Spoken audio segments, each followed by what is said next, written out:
In this video, we're going to look at solving this equation, x to the fourth plus the square root of 55, outside of the square root is x squared, minus 55 equals 0.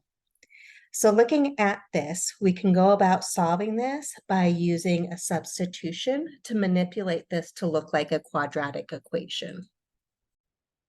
Quadratic equations are in the form where we have a times x squared plus b times x plus c.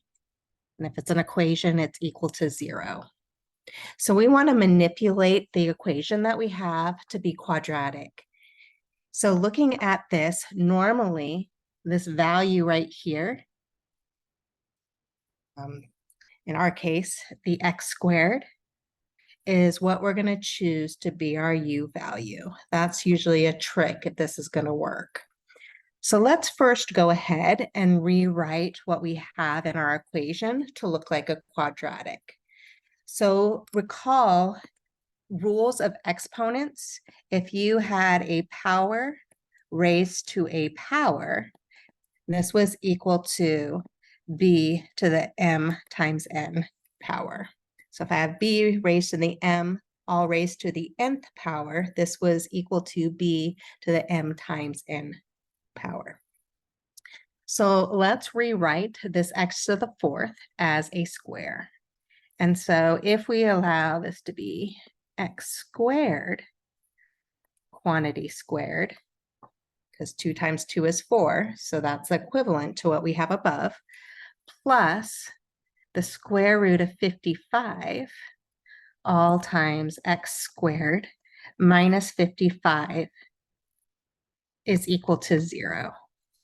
So in this case, if we let u equal x squared, we've manipulated this to look like a quadratic equation. So substituting in u wherever we see an x squared, we get u,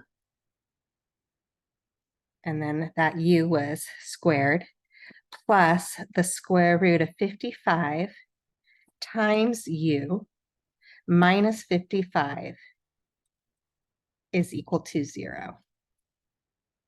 So when we have the quadratic equation where it's set in the form ax squared plus bx plus c equals 0, in our case, u squared plus square root of 55 times u minus 55 equals 0, there's multiple ways that you can approach solving this. If this was factorable, I would go ahead and factor this. I don't want to complete the square. The square root method's not going to work, so I'm going to use the quadratic formula. So in our case, the coefficient in front of the square, our a value is 1. Our b value, the coefficient that's in front of our u, so b is equal to square root of 55. And our c value, carry the sign, in this case is negative 55. So we know that u, by the quadratic formula, is equal to negative b plus or minus the square root of b squared minus 4 times a times c all over 2a. So let's go in here and let's substitute in our values. So we have u here is equal to our b value, negative b. So is equal to negative square root of 55 plus or minus the square root. I'm going to square my b value. So I'm going to square the square root of 55 minus 4 times my a value. My a value in this case is 1 times c, and c in our case is negative 55.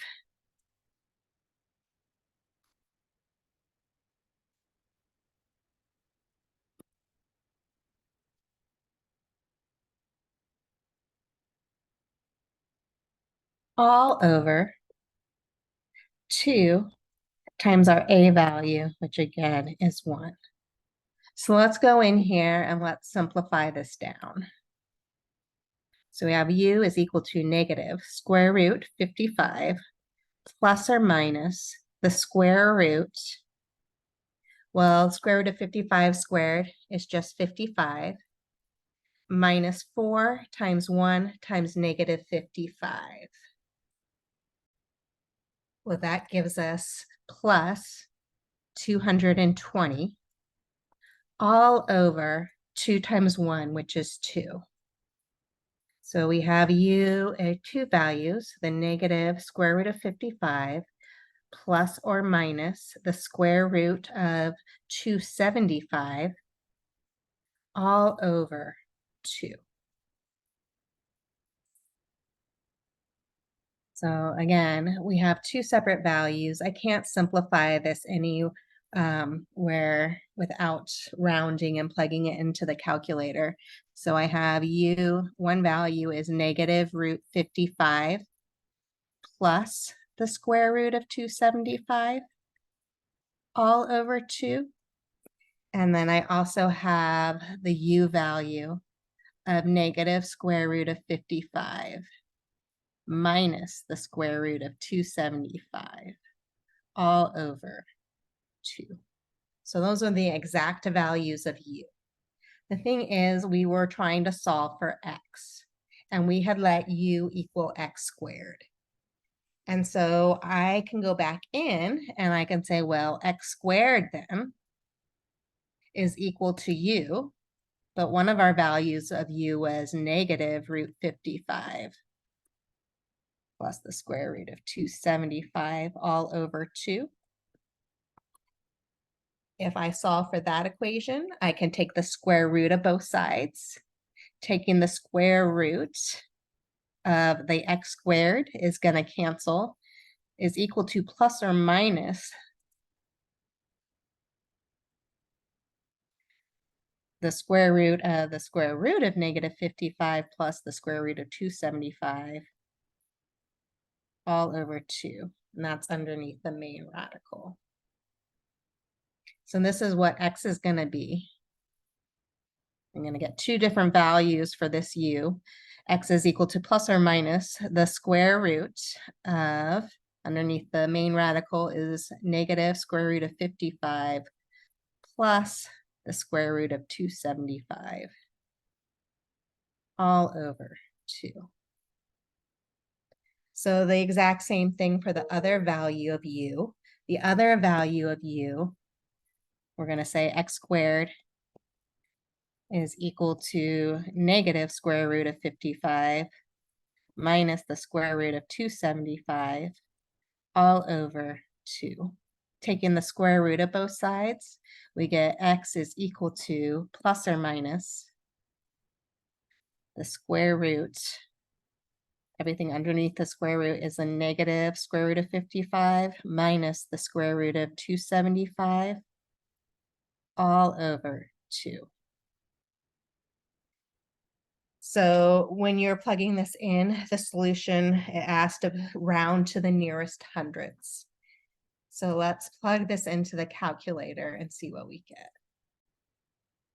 So in front of you, you should now see the calculator through desmos.com. So let's look at plugging this in. So part of the thing is plugging this in correctly so that you get the right answer. And so we're looking at the square root.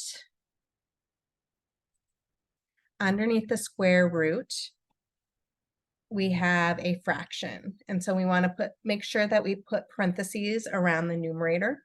And so we have negative square root of 55. And then plus the square root of 275.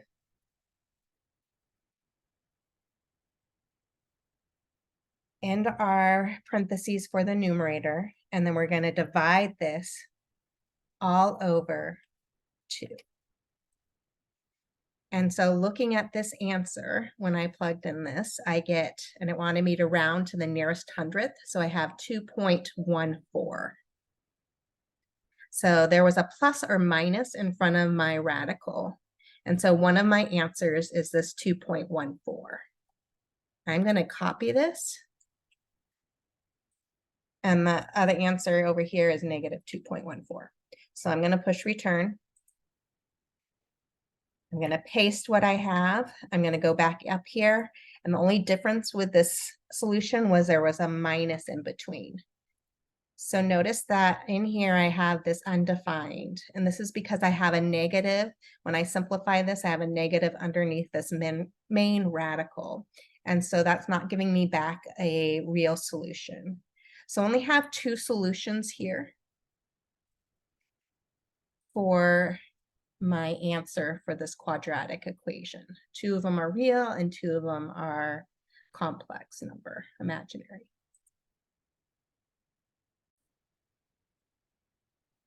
So again, we just found that x here is approximately positive 2.12 and x is approximately negative 2.12.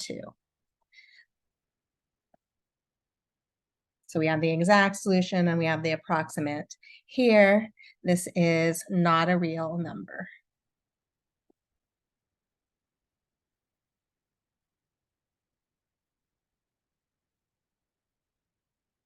So for our real solutions, we had what I just stated. Hopefully this video was helpful.